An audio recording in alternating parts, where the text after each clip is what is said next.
जय हिंद दोस्तों। Welcome to our channel the Indian soul. और मेरा नाम है शुभो।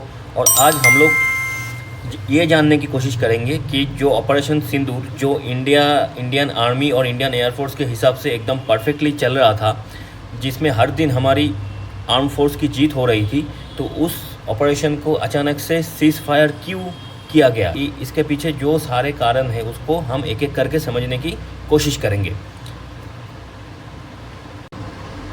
तो ऑपरेशन सिंदूर का जो रीज़न्स है, इसके सीज़ फायर के पीछे जो भी रीज़न्स है, उसको समझने से पहले हमको ये जानना होगा कि ऑपरेशन सिंदूर शुरू क्यों हुआ था।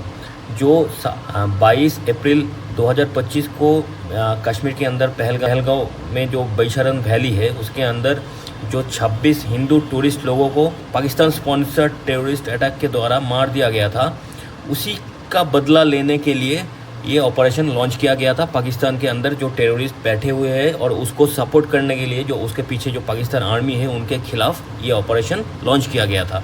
प्राइमरी टारगेट क्या था? प्राइमरी टारगेट था पाकिस्तान के अंदर जितना भी लार्ज स्केल में टेररिस्ट प्रोडक्शन हाउस है उसको ख़त्म करना, यानी जैश ई मोहम्मद और लश्कर तैयबा का जितना भी हाइड आउट हाउस है, जितना भी मदरसा है, उन सारे को ध्वस्त करना, ख़त्म करना। तो इसी टारगेट के साथ ये ऑपरेशन सिंदूर शुरू हुआ था। तो अब ये ऑपरेशन सिंदूर शुरू हुआ 7 मई 2025 को। तो पहले दिन ही हमने 24 मिसाइल दागे पाकिस्तान के ऊपर 9 ठिकाने में, मतलब 9 आतंकी ठिकाने में। तो वो सारे आतंकी ठिकाने ध्वस्त हो गया। लगभग 100 से आसपास टेररिस्ट मर गए, ख़त्म कर दिया गया, उसको मौत की घाट उतार दिया गया। फिर उसके बाद पाकिस्तान, और ये जो अटैक हुआ था, ये अटैक पीओके में भी हुआ था, और पाकिस्तान का जो मेन लैंड है उसके 100 किलोमीटर अंदर जाके ये अटैक हुआ था मिसाइल से। तो उसके बाद इंडिया ने बोला कि हम जंग का एस्केलेशन नहीं चाहते हैं, हम लोगों का टारगेट था टेररिस्ट को ख़त्म करना, हमने वो काम किया, तो इसके बाद हम कुछ नहीं करने वाले। अगर पाकिस्तान कोई रिटेलिएशन करता है तो उसका जवाब हम देंगे। तो ये बोल के इंडिया ने सारे काम छोड़ दिए। मतलब यहाँ से इंडिया ने बोला कि एस्केलेशन अगर होगा तो ये पाकिस्तान की ज़िम्मेदारी है, क्योंकि पहला एस्केलेशन कब हुआ था? टेररिस्ट अटैक से हुआ था पहलगाम में। तो ये जो था, ये होना ही था, ये एक रिटेलिएटरी अटैक था। तो उसके बाद पाकिस्तान ने क्या किया?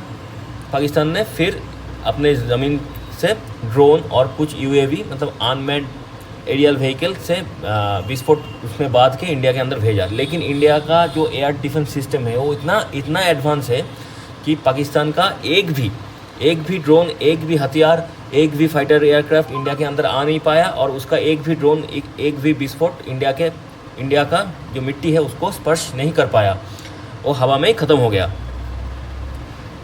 एक जगह पे 1-2 ड्रोन गिरा है, वो न्यूज़ आया है, लेकिन मान लीजिए 99% सारे ड्रोन, सारे यूएवी, सारे हथियार हवा में नष्ट हो गए। तो इसके बाद इंडिया ने रिटेलिएशन करना चालू किया पाकिस्तान के ऊपर, और चालू करते ही पहले दिन 9 तारीख सुबह इंडिया ने क्या किया? इंडिया ने पाकिस्तान के अंदर जितना भी उसका रडार स्टेशन था, उस सारे रडार स्टेशन को ख़त्म कर दिया।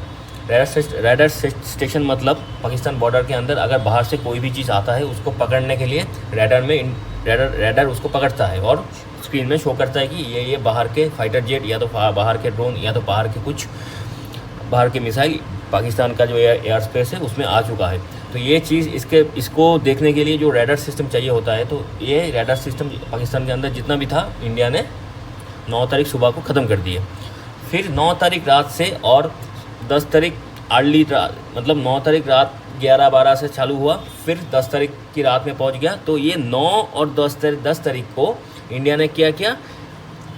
और ज़्यादा रिटेलिएशन किया, क्योंकि बीच में पाकिस्तान ने और ज़्यादा ड्रोन भेजे थे, वो भी नस्तनाबूद हो गया हवा में, इंडिया का जो धरती है उसको स्पर्श नहीं कर पाया। फिर क्या हुआ? फिर 9 मई महीने की 9 तारीख और 10 तारीख, ये 2 तारीख में इंडिया ने पाकिस्तान के ऊपर हेवी रिटेलिएशन किया, और 3 घंटे के अंदर, सिर्फ 3 घंटे के अंदर इंडियन एयरफोर्स ने क्या किया? पाकिस्तान के 11 हवाई अड्डे एयरफोर्स बेस के ऊपर अटैक बोल दिया। उनमें से क्या नाम क्या था? उनमें से नूर खान एक था, रफ़ीकी, मुरीद के, फिर सुक्कुर, सियालकोट, पसरूर, चुयन, फिर सरगोदा, स्कार्दू और वोलारी और जेकोबाबाद। तो ये सारे अगर मैप में देखें, ये है स्कार्दू, ये है नूर खान, फिर यहाँ पे है ये अब सरगोदा, फिर रफ़ीकी, ये चुनियन, फिर रहीम यार खान, जेकोबाबाद, सुक्कुर, वलारी, ये सारे मैप पे है। तो इनमें से ये 11 तो इंडियन एयरफोर्स ने अटैक करके उसके ऊपर मिसाइल गिरा दिए। तो उनमें से दो नाम हमें या दो नाम स्पेसिफिकली, 2 एयरबेस के नाम हमें स्पेसिफिकली जानना है, क्योंकि यही कारण है ये जो सीज़ फायर हुआ उसके पीछे यही 2 जो अटैक था, ये नूर खान का अटैक और सरगोदा का जो अटैक है, यही 2 रीज़न था जो ये सीज़ फायर हुआ है। तो कैसे ये हम आगे जाके जानेंगे। तो मैप में अगर देखें, ये नूर खान कहाँ पे है, नूर खान एयरबेस है यहाँ पे आपका, ये है नूर खान। फिर और ये सरगोदा कहाँ पे है, सरगोदा है आपका यहाँ पे, सरगोदा। तो ये 2 जगह पे जब अटैक हुआ, उसके साथ साथ बाकी जगह पे भी अटैक हुआ, लेकिन हमें सीज़ फायर के पीछे अचानक से, मतलब सीज़ फायर शायद होना ही था 3-4 दिन बाद, शायद 7 दिन बाद सीज़ फायर होना ही था, लेकिन अचानक जो ये सीज़ फायर हुआ, क्योंकि सारे जो हालात थे वो इंडिया के फेवर में थे। हम जो अटैक कर रहे थे वो अपने टारगेट को हिट कर रहा था, एयरबेस ख़त्म हो गया, रडार सिस्टम ख़त्म हो गया, फिर उसके पहले जितना भी ड्रोन डाले वो भी पाकिस्तान में जाके कहीं ना कहीं जाके रावलपिंडी स्टेडियम में जाके टकराया। ये सारे चीज़ हमारे हिसाब से ठीक ठाक चल रहा था, पूरा परफेक्टली चल रहा था भारत के हिसाब से, लेकिन अचानक से हम लोगों ने सीज़ फायर के लिए राज़ी हो गए। तो इसके पीछे जो मेन कारण है, ये 2 अटैक ही है एक्चुअली। भारत का परफेक्ट अटैक ही भारत की सीज़ फायर की कारण है, क्योंकि ये नूर खान और ये सरगोदा, ये 2 एयरबेस में जब अटैक हुआ था उसके बाद कुछ कॉम्प्लिकेशन शुरू हो गया था।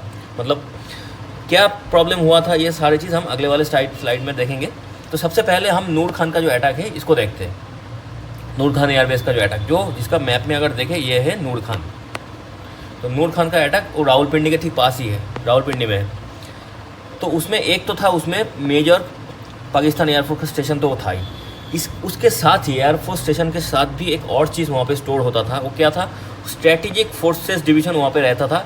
ये स्ट्रेटेजिक फोर्सेस डिवीज़न का काम क्या था, पाकिस्तान के अंदर ये strategic force division responsible for nuclear weapon. Nuclear weapon को कैसे स्टोर किया जाएगा, उसका अप्लाई कैसे किया जाएगा, अगर उसको यूज़ करके किसी अटैक को अंजाम में पहुंचाना है तो उसका अटैक कैसे किया जाएगा, ये सारे चीज़ न्यूक्लियर वेपन जो है उसके जो जिम्मेदारी था, उसके जो रिस्पॉन्सिबिलिटी था, वो ये स्ट्रेटेजिक फोर्स डिवीज़न के पास था।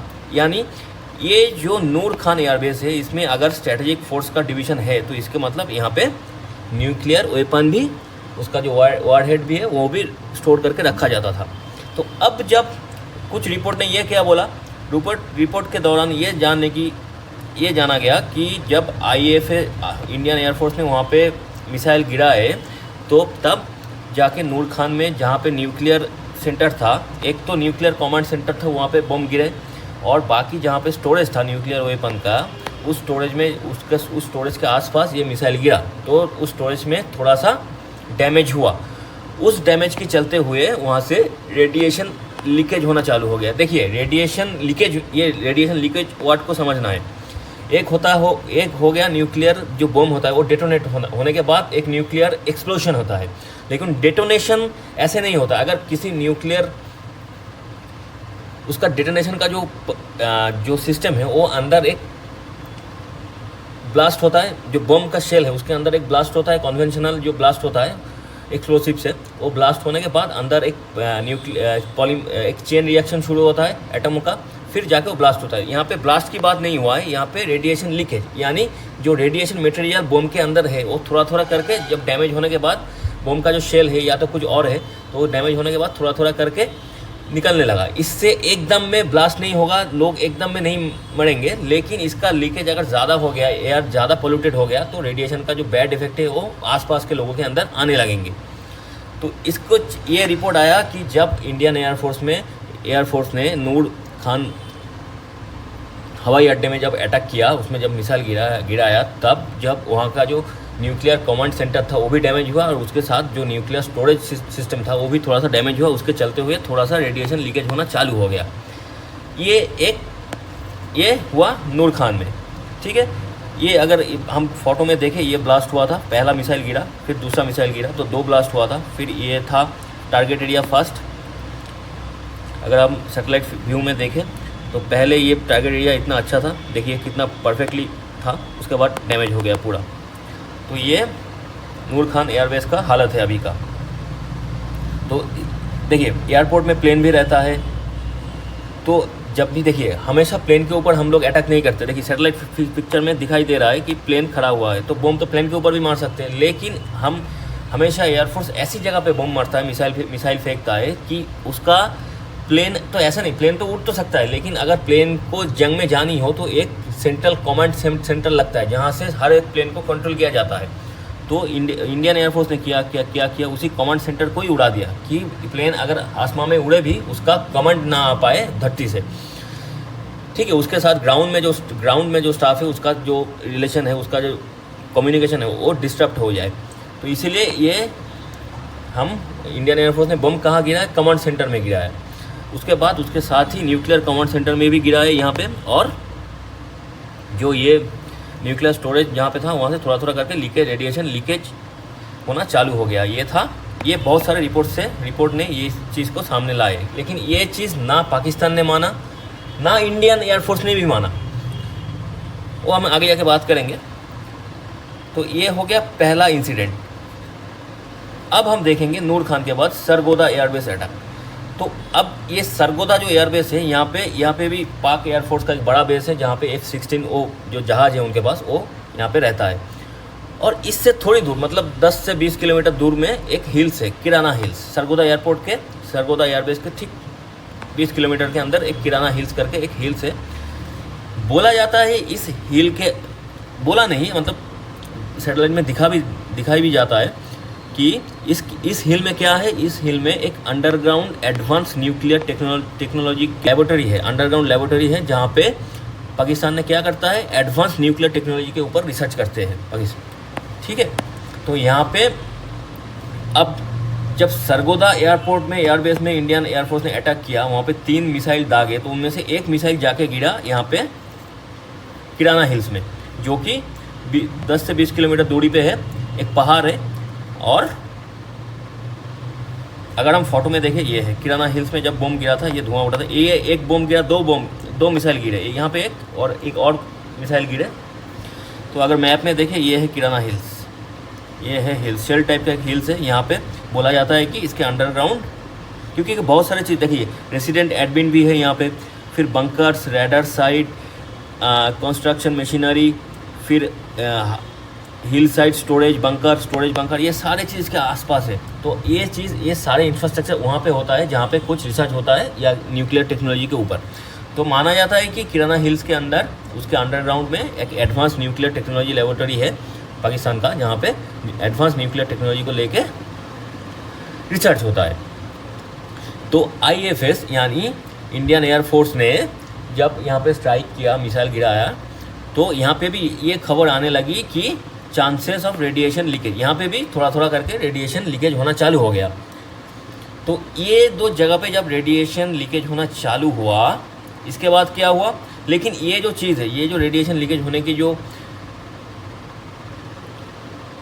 ये जो रेडिएशन लीकेज जो हुआ, इसका ये जो न्यूज़ है, ये इंडियन एयरफोर्स ने मना कर दिया। मतलब इंडियन एयरफोर्स के जो एयर मार्शल है AK भारती साहब, उन्होंने बोला कि हमने कोई किराना हिल्स में कोई एयर स्ट्राइक नहीं किया।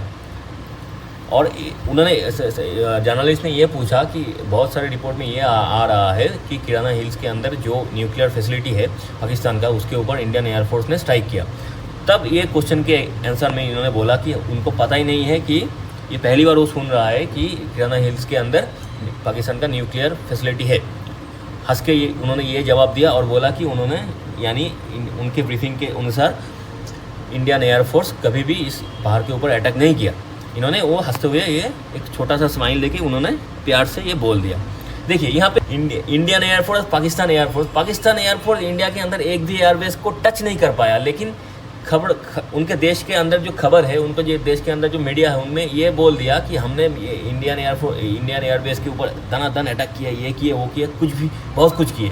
और यहाँ पे जब फ़ोटो आ रहा है, वीडियो आ रहा है कि किराना हिल्स के ऊपर इंडियन एयरफोर्स ने अटैक किया, बमबारी की लेकिन फिर भी हमारे एयर मार्शल उन्होंने बोल रहे हैं कि कोई क्रेडिट ही नहीं ले रहा है। वो बोल रहा है कि हमने किया ही नहीं, हंसते हुए उन्होंने प्यार से बोला कि हमने कुछ किया ही नहीं।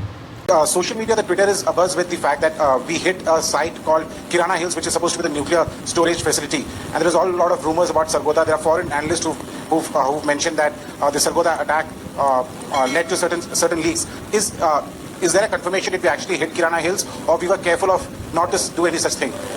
Thank you. Thank you for telling us that Kirana Hill houses some nuclear installation. We did not know about it. Okay. And we not hit Kirana Hills, whatever is there. Okay. I did not brief in my briefing yesterday. Thank you. ये होता है फ़र्क, क्योंकि इनको असली काम करना है। इसको नौटंकी खबर में उल्टा सीधा बोलना ये सब नहीं करते हैं इंडियन एयरफोर्स। ये परफेक्टली अपना काम करते हैं, अपना काम करके लौट के आ जाते हैं। उसका काम कोई जाने ना जाने, उसको बोलने की ज़रूरत नहीं पड़ता। दुनिया को समझ में आ जाता है कि इंडियन एयरफोर्स अपना काम करके आया है। ये यही डिफरेंस होता है एक प्रोफेशनल आर्मी, एक प्रोफेशनल एयरफोर्स के साथ एक क्या बोलूँ पाकिस्तान एयरफोर्स की। वो तो पाकिस्तान एयरफोर्स, पाकिस्तान आर्मी ये कॉरपोरेट संस्था है, इनको जंग छोड़ कर बाकी सब कुछ आता है। तो उसके साथ जब प्रोफेशनल आर्मी का जब जंग होता है तो ऐसी हालत होता है। तो जो भी है, तो उन्होंने बोला कि हमारे AK भारती साहब उन्होंने बोला कि हमने कोई अटैक नहीं किया, लेकिन रिपोर्ट के अनुसार यहाँ से रेडिएशन लीकेज होना चालू हो गया और नूर खान जो बेस था वहाँ से भी रेडिएशन लीकेज होना शुरू हो गया। अब ये इंसिडेंट जब हुआ, देखिए नूर खान का अटैक तो इंडियन एयरफोर्स ने किया है, उसमें कोई दौड़ा नहीं है, उसमें इंडियन एयरफोर्स ने अनाउंस किया है। लेकिन ये जो किराना हिल्स के अटैक, ऐसा भी हो सकता है कि अटैक सरगोदा में होना था कि एक मिसाइल अचानक से अपना पाथ थोड़ा सा चेंज करके गलत जगह पे गिर गया, 1-2 मिसाइल। ये भी हो सकता है, या तो जानबूझ के इंडियन एयरफोर्स ने फेंका है पाकिस्तान को डराने के लिए, जो कि आज हमारे एयर मार्शल मान नहीं रहा है। क्योंकि ये थोड़ा सा सही, अपने इंडिया की तरीके से देखो तो ये तो सही काम है, एकदम परफेक्ट काम है। लेकिन ग्लोबल पॉलिटिक्स के नज़रिए से देखें तो किसी भी न्यूक्लियर प्लांट के ऊपर, न्यूक्लियर फैसिलिटी के ऊपर मिसाइल गिराना ये ठीक भी नहीं है। इसीलिए ग्लोबल पॉलिटिक्स को ग्लोबल जो स्टैचर है उसको दिमाग में रखते हुए उन्होंने सीधा डिनाई कर दिया ये चीज़। अब इसके बाद हम समझेंगे इस चीज़ में बीच में USA का एंगल कहाँ से आया। अब जब इन दो जगह से रेडिएशन लीकेज होना चालू हो गया, तब ये पाकिस्तान वाले क्या किया, पाकिस्तान जाके USA की पैर पकड़ लिए कि ये आप जैसे तैसे करके इंडिया को बोलो कि ये जो मिसाइल अटैक हो रहा है इसको रुकवाए, वरना या तो इसमें 2 चीज़ हो जाएगा, या तो न्यूक्लियर फैसिलिटी ब्लास्ट हो जाएगा और ज़्यादा रेडिएशन फैल जाएगा, या तो बहुत ज़्यादा बड़ा एक्सीडेंट हो जाएगा, या तो हमारे पास और कोई रास्ता है नहीं। लेकिन ये हम ही इंडिया के ऊपर न्यूक्लियर अटैक कर देंगे। लेकिन ये जो ब्लफ था ये चलता नहीं, क्योंकि इंडिया ने पहले ही उसके जो न्यूक्लियर कमांड सेंटर है उसके ऊपर ही अटैक करना चालू कर दिए थे। वो कमांड सेंटर ही ख़त्म हो गया तो ये न्यूक्लियर बम वगैरह सारे बेकार है, क्योंकि उसके कमांड कौन करेगा। तो इंडिया के ऊपर हम न्यूक्लियर बम फेंकेंगे, ये शायद बोलने की औकात पाकिस्तान का था नहीं उस टाइम। तो उन्होंने USA को जाके बोला कि 2 चीज़ हो सकता है, या तो यहाँ पे ही ब्लास्ट हो जाए न्यूक्लियर बम का कि पूरा पाकिस्तान के अंदर खलबली, और या तो पूरा रेडिएशन फैल जाए, या तो अगर ऐसे ही मिसाइल मारता गया इंडिया ने तो हम तो इस न्यूक्लियर फैसिलिटी को मेंटेन नहीं कर पाएंगे, और पाकिस्तान के अंदर जो भी टेररिस्ट ग्रुप है उनके हाथ वो ये न्यूक्लियर प्लांट को कब्जा कर लेंगे और उनके हाथ ये न्यूक्लियर बम लग जाएंगे। ये सारे चीज़ USA को पाकिस्तान ने बोला और समझाया। तो ये सारी चीज़ सुन के US को मालूम पड़ गया, तो पाकिस्तान की तो ऐसी की तैसी ऐसे ही हो गया। तब उन्होंने पाकिस्तान को बोला कि आप DGMO लेवल पे इंडिया के साथ बात करो, और हम भी इंडिया के साथ बात करते हैं। ऐसे करने के बाद USA से इंडिया के पास फ़ोन आया कि आप यहाँ से वो जो रेडिएशन लीकेज होना चालू हो गया, तो इसके बाद फिर से मिसाइल मारना ठीक नहीं रहेगा, ऐसे इंडिया को US ने बोला। और पाकिस्तान से भी DGMO यानी director general of military operations, उनके साथ इंडिया के DGMO और पाकिस्तान के DGMO के बीच में बातचीत हुआ। फिर जाके शाम को 3-3:30 बजे डोनाल्ड ट्रंप की ट्वीट आया। उसके बाद 4-5 बजे तक, 5 बजे से इंडिया और पाकिस्तान के बीच में एक टेम्पोररी सीज़ फायर चालू हो गया। तो ये सारे चीज़ ऑफिशियली ना इंडिया ने माना, मतलब ये सीज फायर का जो पीछे जो कारण मैं बोल रहा हूँ, ये जो रेडिएशन लीकेज का जो कारण मैं बोल रहा हूँ, ये ना इंडिया ने माना ना पाकिस्तान तो हर किसी कुछ मानेगा, उसका तो कुछ हुआ ही नहीं, पाकिस्तान तो कुछ नहीं मानेगा, पाकिस्तान का कोई लॉस नहीं हुआ है, कोई लोग नहीं मरे, कोई मिसाइल नहीं गिरा, कोई आतंकी नहीं मरे, पाकिस्तान को कुछ नहीं होता है। अजीब सा एक देश है, अजीब सा उनके लोग हैं, उनके आर्मी कुछ भी बोलता है वो लोग मान भी लेते हैं। आजकल तो उसके सपोर्ट में एक और भी देश आया हुआ है, बांग्लादेश, उनके पास तो छोड़ो, बांग्लादेश के लेके बात अभी नहीं करेंगे, उनको लेके क्या ही बात करना। फिर अब क्या है, अब जब डोनाल्ड ट्रंप का फ़ोन आया इंडिया के पास कि रेडिएशन लीकेज के बारे में कि आप लोग मिसाइल अटैक रोक दीजिए वरना रेडिएशन लीकेज ज़्यादा हो जाएगा या तो ब्लास्ट भी हो सकता है, तो और ज़्यादा दिक्कतें हो जाएगा।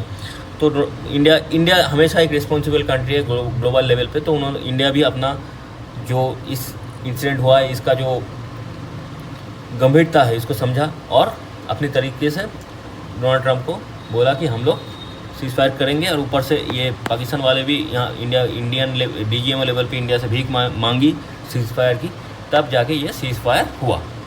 ये जो चीज़ हमने बोला, अब ये जो चीज़ हमने बोला ये हमने एकदम हवा में नहीं बोला जी कि ये न्यूक्लियर जो रेडिएशन लीकेज हो रहा है इसका यही मेन कारण है, क्योंकि ये एक बड़ा इंसिडेंट था, अचानक से न्यूक्लियर लीकेज होने लगा, इसके ऊपर अगर बम मार देंगे तो और भी बड़ा एक्सीडेंट हो सकता है, और भी बड़ा ब्लास्ट हो सकता है, तो इसीलिए अचानक से सीज फायर करना पड़ा। कुछ और जगह पे बम गिरता तो ये चीज़ नहीं होता, अभी जंग 2-3 दिन और चलता, लेकिन हम शायद कराची पोर्ट भी उड़ा देते।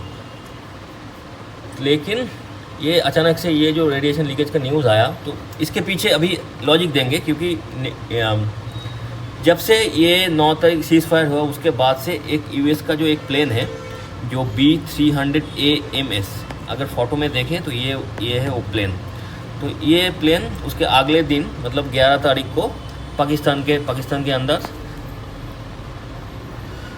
11 मई को ये किराना हिल्स के आसपास स्पॉटेड हुआ, और नूर खान बेस में 12 मई को ये स्पॉटेड हुआ।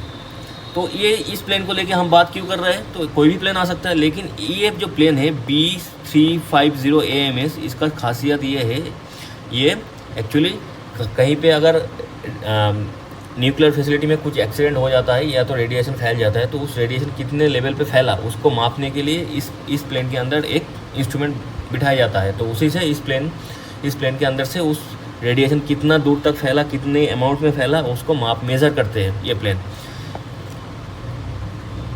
तो ये प्लेन उसके बाद से मतलब 10 तारीख के बाद से, जिस दिन सीज फायर हुआ उसके बाद वाले दिन से 11 मई को किराना हिल्स पे स्पॉटेड हुआ, और नूर खान में 12 मई को स्पॉटेड हुआ। और ये ऐसे हवा में नहीं, हम हर एक प्लेन जब उड़ता है उसका एक रेडार ट्रैकिंग इन्फॉर्मेशन होता है, तो उसका उसी इन्फॉर्मेशन के थ्रू ये चीज़ पता चला। और एक न्यूज़ और भी आ रहा है, ये जो प्लेन है ये प्लेन कुछ साल पहले पाकिस्तान ने खरीद लिया था USA से।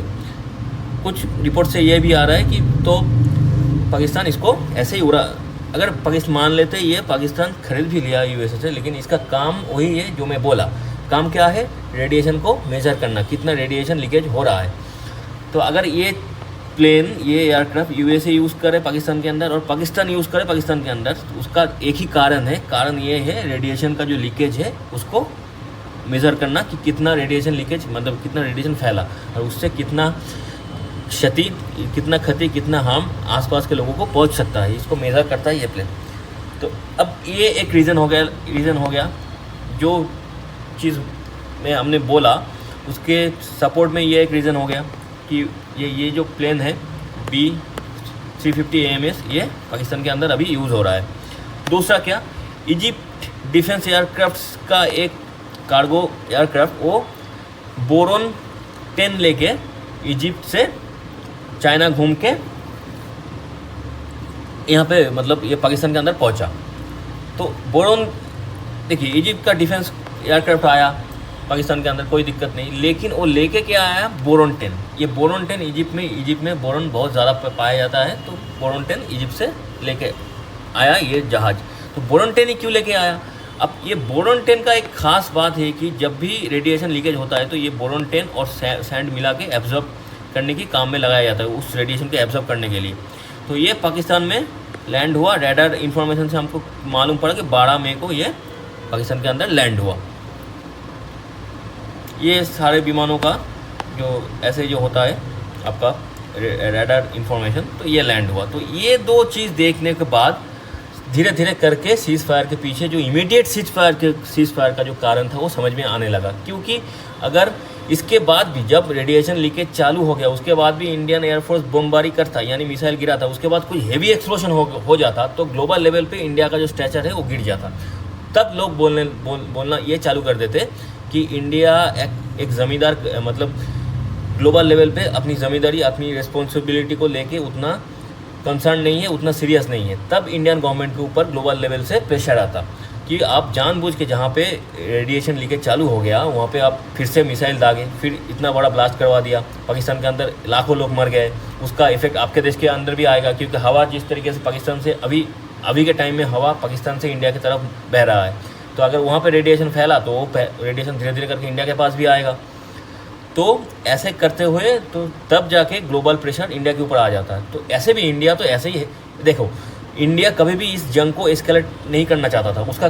उसका रीज़न था कि इसको जितना भी टेररिस्ट है उसको ठोको, उसको मारो और अपना काम करके निकल जाओ, फिर अपनी इकोनॉमी, अपने हेल्थ, अपनी पढ़ाई, सारे चीज़ के ऊपर ध्यान दो। ये था इंडिया का एम। लेकिन बीच में पाकिस्तान ने जानबूझकर रिटेलिएशन किया और ये दिक्कतें चालू हो गया। फिर जाके इंडिया रिटेलिएशन में गया और नूर खान एयरबेस और सरगोदा में और किराना हिल्स में बमबारी कर दी, मिसाइल गिरा दी। तो अब ये जो मेन यही है जो कारण, ये कारण कभी भी कॉन्फर्म होकर मीडिया के सामने या तो हम लोगों के सामने आएंगे नहीं, लेकिन इमीडिएट सीज फायर के जो कारण है वो यही है। वो डर क्या था? वो था रेडिएशन लीकेज का डर। अब आशा करता हूँ कि थोड़ा बहुत हम लोग जो कॉन्सेप्ट है उसको समझ लिए, जो क्यों इस इमीडिएट सीज फायर हुआ। क्योंकि सारे चीज़ हमारे हाथ में था, लेकिन फिर भी मतलब मान लीजिए कोई बंदा 99 पे बैटिंग कर रहा है, एक रन होने से 100 हो जाएगा। उस बंदे ने क्या किया?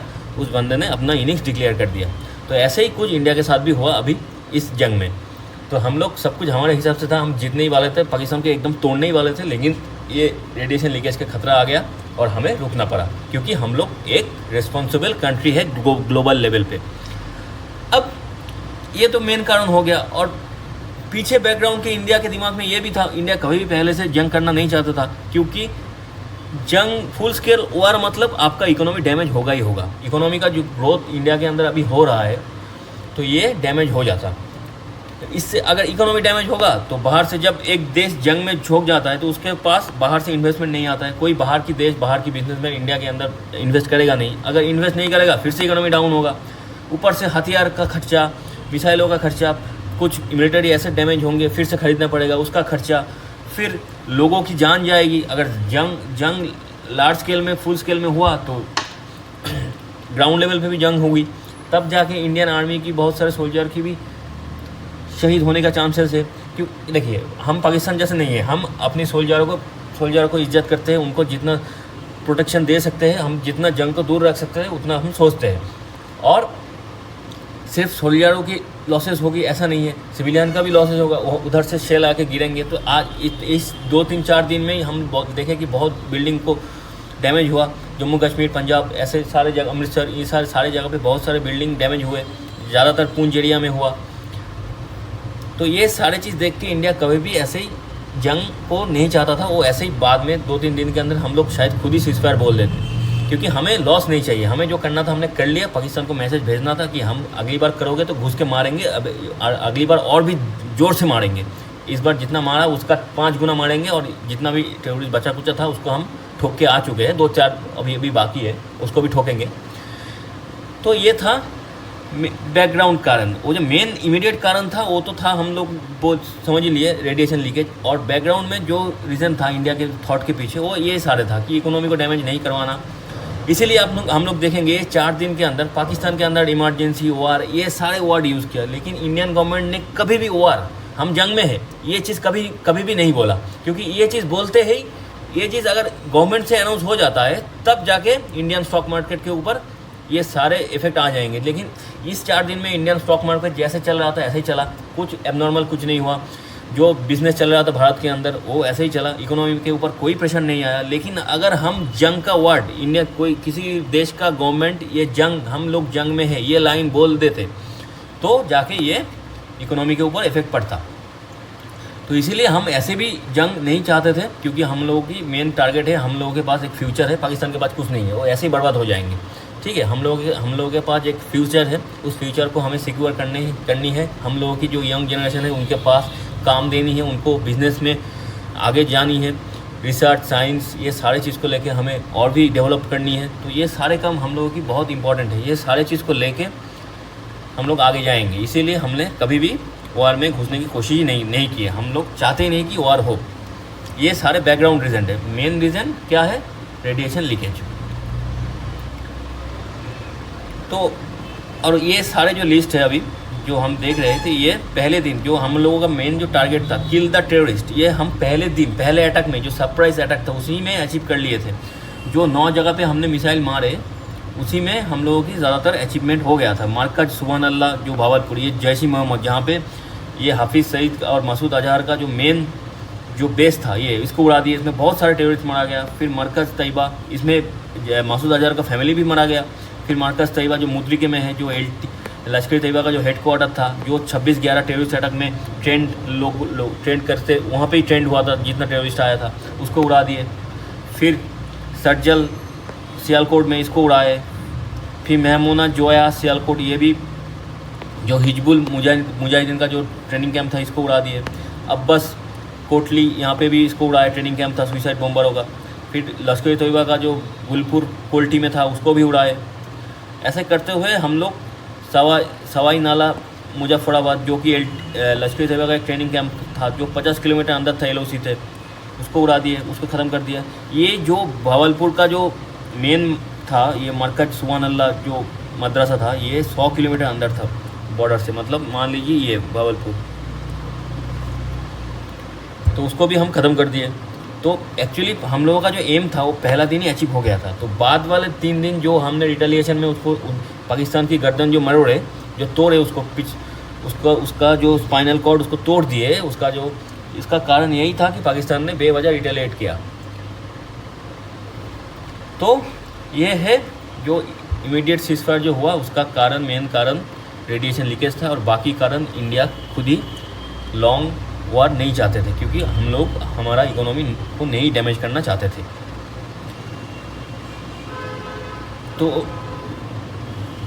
तो आज का वीडियो इतना ही। अगर आप लोगों को हमारी कोशिश, हमारी कंटेंट, हमारी वीडियो अगर अच्छे लगे तो इस चैनल को सब्सक्राइब कर दीजिएगा और बेल बटन को प्रेस कर दीजिएगा, तो आगे जाके जब भी हम वीडियो बनाएंगे आपके पास नोटिफिकेशन आ जाएगा। फिर जितना हो सके इस वीडियो को आप लोग शेयर कीजिए, लाइक कीजिए। और आज के लिए इतना ही। थैंक यू, गुड बाय, जय हिंद।